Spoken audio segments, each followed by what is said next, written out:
The liturgical calendar is the church's own calendar, and it hinges on three main feasts: Christmas, Easter, and Pentecost.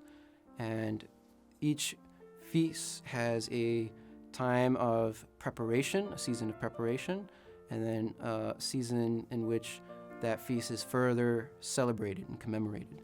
So with Christmas, we have that season of preparation with Advent, and then we celebrate Christmas not just for one day, but for its own season, because it's such a joyful season and much to contemplate.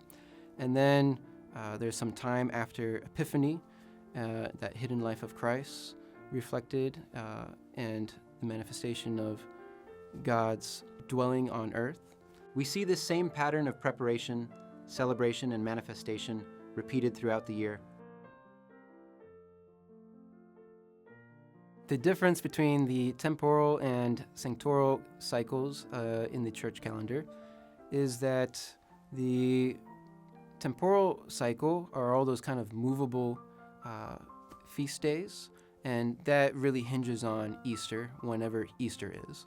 So Easter is always the Sunday after the first full moon, after the spring equinox, March 21st. And after that, all the other kind of feast days can be calculated. And a lot of those are dependent upon the church cycle as well. After 40 days after Easter, we have Ascension Thursday, or 50 days after Easter, we have Pentecost Sunday, and then you have Trinity Sunday after that, and then Corpus Christi after that. And so a lot of those things are movable based on when Easter is moved.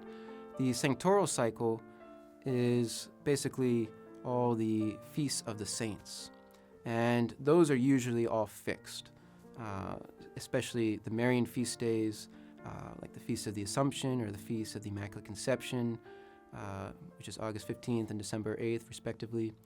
Those feasts allow us to reflect on the mysteries of the life of Christ with how they are lived out differently in each saint, and they also allow us throughout the year to honor those saints, because it is a great way of showing honor to God is in those who were instruments of His goodness and mercy. Ordinary time takes up the bulk of the liturgical calendar because it is a time in which we are focusing on the saints and other devotions within the church, other ways in which the mysteries of the life of Christ are kind of reflected. And it's actually extraordinary because there is nothing ordinary about this time, especially for after Pentecost. You know, we have received the Holy Spirit, and so the Holy Spirit is such a key component in our life, is a person of the Trinity. And so we kind of celebrate during this season of the Pentecost, the Holy Spirit. And filled with the Holy Spirit, we're called then to continue growing closer to God, for we are temples of the Holy Spirit.